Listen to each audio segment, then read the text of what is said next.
Ahoy, hello. It is Tease. Good day. Good afternoon, good evening. I hope all are well. I hope all are safe. So, there's a saying, less is more, and more is better. Okay, so, as far as less and more, when it comes to in these environments, the less people that you are around, the more you'll have a fighting chance to complete what it is that you're trying to complete.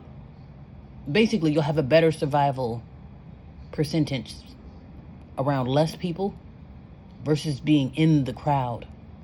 Because whether you're a target or not, when you're caught up in the crowd, that means you get caught up in other people's issues, other people's dramas, other people's needs, other people's wants, basically, and other people's demons. So I guess somewhere in Walmart, I just seen the report of it today, but somewhere at Walmart, I guess 15 people got stabbed randomly. A guy comes in with a folding knife, stabs up people in the store. I remember, with the crowd, you got to know where you're at, and then you have to stay alert. And it's to the point now, even if you're at home, you still got to stay alert. There's literally videos of people saying, if you're at home, keep that tool on you. Like literally on your hip, not up in the closet, like on you, like at home. So yeah, that's how you know we're in some pretty interesting times. Yeah, so the less people, the better, because that's for safety purposes. But then also at the same time, the more people, the better. But when you say more, that means more of the useful people. Okay, you have more resources. The more resources, the better. Less people, more resources, if that makes sense. I was watching a video of a homesteader, and for the most part, we're pretty much on the same page when it's, speaking of knowing your surroundings and securing your perimeter, preparing, and literally being as independent as possible, so none of your needs can be used against you. And he mentioned something that was very telling, and I was kind of like, you know what, that part is true. But he basically was saying, in an environment, being able to tell people no in critical times, and I'm thinking like, maybe that's the importance of being to self, but he's off in the woods, and you're thinking like, how would anybody find you in the woods? Because he mentioned when people lose everything, like what's happening now, if you lose your job, you lose your house, you lose, basically lose everything, then that means you're out there in the wilderness. You get pushed out, and then you have to figure out, okay, where are you going to post up from here? And you get people that'll come, they'll knock on your door, or they'll come to you, maybe looking for food, water, looking for a place to stay. And he was like, well, how do you get the gumption to tell people no in a time of need? And if I can expel on that, you tell people, even there's people who's generous and empathetic to where like, oh, okay, you just want to help everyone, or you want to save the world, but for safety purposes, that wouldn't be wise. You can't save everybody, for one, and then you can't, the generosity has to fly out the window. Because there was a time when I referenced myself as Pink Jesus, but then after a while, that's going to fly out the window. Like when the world comes crashing down, then that Pink Jesus impersonator flies out the window, then here comes the Terminator, or something that's showing its teeth, like pretty much like, okay, high alert, high security, stand back, use caution when approaching, versus just coming out of nowhere, perfect stranger coming out of nowhere. Oh, hi, can I just touch the hem of your garment, or can you turn this water into, in more calming times, okay, that sounds reasonable. But when times get crazy, then you have to back off, if you will. And this is strictly for safety purposes, and it has nothing to do with being generous or stingy. This is for safety purposes, because when people are trying to survive, they don't care if you only have one apple left, or you only got one twin bed. They don't care about the limitations. They want either want what you have, or they want you to help them. You got 3 apples right there. I'm starving, so it's like, and that comes with aggression. I'm going to get aggressive. I'm going to trespass. And then I might even get violent, because these are desperate times. And I say that because every now and again do I get glimpse of news clips from Gaza, and basically now I guess the people in Gaza are literally starving to the point where they have to drop food off from helicopters. And when they do have the soup kitchens, it's like everybody's holding their boat, like, just give me what you have. And I'm like, and that's not, you don't want to, I want to say we instead of being distracted and instead of being judgmental, we should be learning from other people's shortcomings, other people's issues, other people's circumstances. Like, learn from that. Because when I see the people of Gaza, when I see the people getting stabbed up in the Walmart, or people getting kidnapped, harmed, or whatever it is that's happening, those are all learning experiences. And basically learning about the whole hitting hard times. Like, you don't want to get to a point where you're in a predicament where you're literally starving. Like, I have to come to you for food, or gotta wait for the helicopter to drop off some food, and then once it does hit the ground, I might have to fight to the death for Lord knows what that's in this box. You see what I'm saying? So it's like, that's why I say just avoid the crowds and prepare as best you can. I would say your best bet is to get some gardens going. If you have a farm, perfect. Do your best to keep that farm, because like I say, anything natural is getting thrown out the window, because this is how they want you. They want you to need them. Like, if any food, clothes, water, and shelter that you have, it has to come from who's ever ruling over you, versus you having it legitly on your own. So that part is being made harder. Not necessarily impossible, but they are making it harder for people to have a more independent life, to where you don't need the trinkets or the poisons that they have for you, or the basically under a monitored living. And what I learned with the whole Gaza thing is, one, I don't want to be caught in the crowd fighting over food, because it's like it's basically a trap. So that's why I say, if you need anything that can be used against you, it will be a trap. Like, you would be owned from there. Basically, they own you. If you need a system for water, food, and clothes, shelter, and etc., you are being owned. And probably not necessarily owned like, okay, your mind, but owned like, okay, I determine your fate. I determine if you starve. Like, basically, who's starving those people in Gaza? And one side can say, oh, okay, well, maybe their rulership or their government, or, I guess whoever has dominion over them, maybe they're doing that to them, or maybe it's self-inflicted. Because like I say, can you really blame or point the finger, oh, well, you didn't do this, and that for me, if you're not doing it for yourself? Okay, I'll go a step further.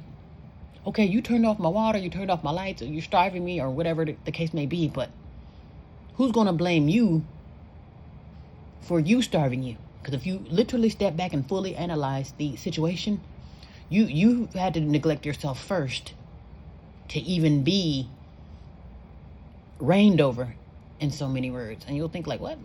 How would I neglect myself? Like, I'm going out my way to take care of, like, you taking care of yourself, but not in the independence department. Yeah, you can go out and go get your food, your clothes, and your water in the shelter, but it's like the sources that you are getting it from can be manipulated, and it is. So that's why I said, once it gets manipulated, then it's like, where's your sources? I mean, I guess you can only do what you can, but this is the importance of having it at your own hands, instead of having to go to Walmart or go to your government or go to whoever for your livelihood. It's like, instead of going to them, why not go through you? And to some people that might sound impossible, like, oh, well, I don't have the money, or whatever the case may be, whatever your reasonings are. But it's like, and that is why independence is important, because whether it's impossible for you, or you don't know how to, or you never knew that you were caught up in a trap, it still can be used against you. Not knowing isn't a good enough excuse to still get caught up in a pickle. And you'll think like, oh, well, I never knew that I was being manipulated or being owned.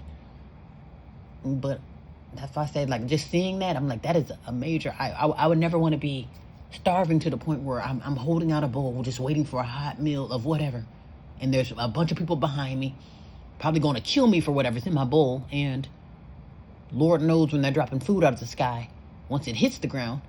And mind you, this isn't just, oh, I'm hungry because I haven't eaten it yet. They haven't eaten in a while. It's like they're getting what they can get every day. And again, if I'm dropping food on the ground, and they can only drop so many boxes from the helicopter, once they open it, now you have to fight, kick, and scratch for whatever's in there. And I'm thinking, like, you don't, this is why I say beat those crowds and prepare as best you can so you don't have to go, because that's basically equivalent to us going to the grocery stores and killing each other for the last apple or the last potato. Remember what I mean? I made previous videos about 2-3 years ago. It's going to be a time we are going to be fighting over potatoes. But that's only if you don't prepare. If you're literally out there starving, you didn't prepare for times of starvation at times such as this. This is basically, we've had so many wake-up calls to where, how many times do you have to get kicked in the head before I take it a step further, So it's like, I feel like with us, we're getting a lot of warnings and a lot of time to prepare. So again, if something happens to this person or something happened over here, learn from that. Don't be judgmental. Don't ignore what's going on and focus on something else. Learn from what's going on there. It's like, okay, if they're starving, how can you prevent yourself from not starving? What can you do to sustain yourself another day? What can you do to protect yourself? Let's just say, oh, you have all the food, clothes, water, and shelter in the world. You do know you got to protect that, because if you have all the food, clothes, water, and shelter in the world, whether you make it known or not, somebody or flocks of people may come sniffing around for it. Because when you're desperate, you're going to reach out. You're going to go to who you think has it or who you know has it. And this is why you have to get away from the crowd. Because again, if we're all starving, I'm looking east and west. Do they have it? By this point, the grocery stores are already toe up. They're toe up now, and the chaos haven't even started. So the grocery stores are out of the picture. I'm sure the restaurants are shut down. So you're looking around. Now you got to look for the people on the ground. Looking around east and west, basically whom you may devour for survival. So that's why I say you don't want to be in the crowds. We're all desperate, running around with the chicken with our heads cut off, and we're all hungry. And like I say, it's something about when you're desperate. It's one thing from being desperate and curious, like, okay, oh well, I wonder how much money's in his wallet, so I may or may not hit you across the head. But when I'm desperate, I'm not one. I'm hitting you across. I don't care if there's 10 cents in your pocket. I'm going to need the 10 cents and whatever food or whatever else you may have. That means not only are people going to be aggressive, they're going to be violent, they're going to be in survival mode. And when you're in survival mode, there are no limits. If I have to hit you across the head, I will. If I have to take everything you have, then so be it. So that's why I say you might want to get out the way. And then therefore, when you're out the way, you can see those crowds coming. And I'm not saying that they won't find you eventually, even if you're out in the woods. Because, like I say, it's with the world out there, people are still going to flock to shelter or safety, if you will. If I'm left ass out, where am I going to post up? Where am I going to go? What am I going to do? So as I'm questing around, oh, nice house over here. Now I can either kick the door in or I can ask you. That's why I say, sometimes people come, hey, I'm hungry. Do you have food? And again, this is where the whole, are you generous, or are you going to be, okay, stand back, And again, mind you, I'm asking you, do you have food? And maybe it's me and 12 other people asking for food. I'm not the only one asking, but what about the ones who ain't going to ask? I'm kicking the door in, because I A, know you got it, or B, I know there's something in this house or something in these, behind this fortress, if you will. Or whatever wherever you posted up at, there's something in there. So I felt like, I would say, just stay in the background and prepare as best you can, to where you can think, turn off the TV, turn off the news, and really evaluate yourself on what is going on. And the reason why I say turn off the news, because the news is, I don't think the news have ever said prepare. They don't even say prepare for the rain. It's like they'll never tell you to prepare, but they will feed you the BS. That's why it's like it's actually very disgraceful. Most of the time, if I find myself watching the news, it'll be real news, because therefore they wouldn't have a reason to lie. If something's going on in Gaza, or if there's something going on here, they'll report it.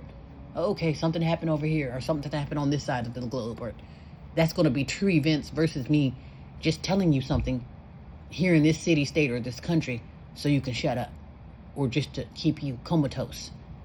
And that's why I say just turn off all devices, because they're never going to tell you to get in high alert. And we'll think that just because it's happening to my neighbor, or just because it's happening over there, or ain't happening to me, that I don't have to worry about it. I'm thinking like, no, because what the hell's happening in Gaza? It is happening here. It just ain't happened to me. You know what I'm saying?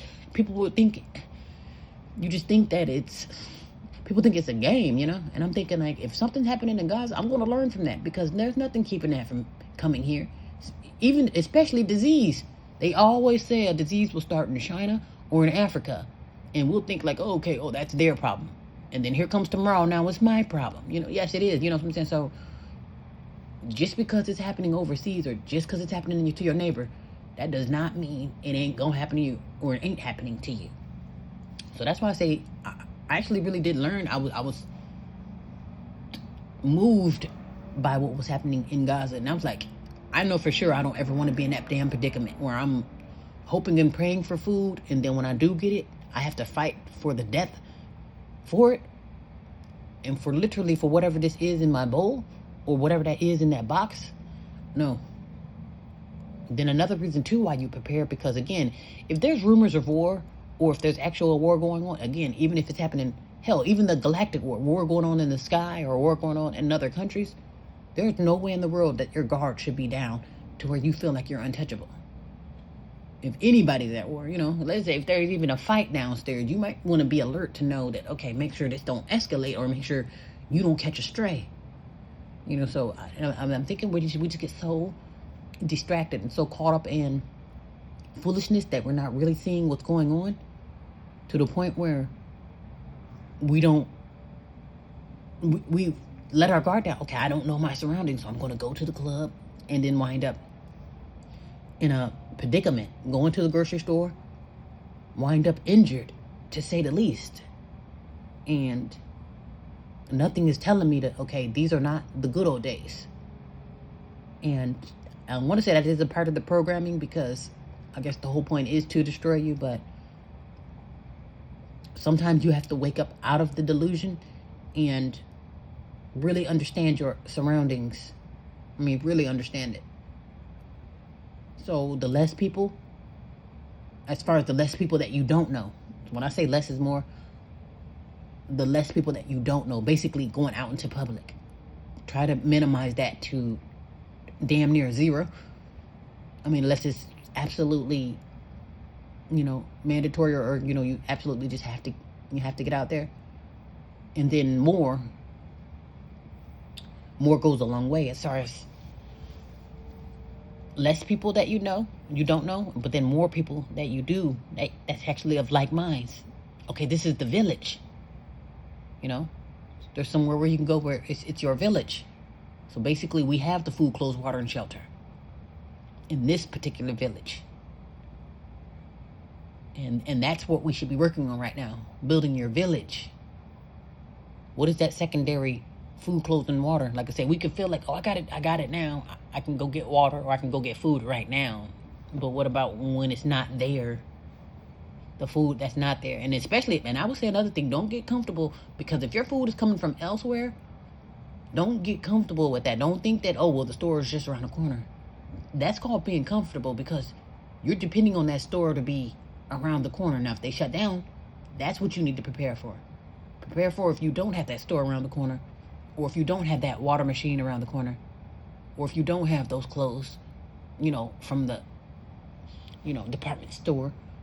That's what I'm saying. When it ain't there, it's there now by the grace of them, but by you. That's why I remember when I mentioned earlier, well, what about you letting you down? We can blame Walmart, we can blame the government. What about who's going to blame you? And you'll think like, what? You thinking that you're doing all you can, but no, not really. Because are you really independent if you're depending on Walmart, or if you're depending on your local grocery store, or if you're depending on the department stores? And I'm thinking that's our problem, because we became disconnected from self and became dependent on entities that doesn't have our best interest at heart. And then sometimes that's all we know.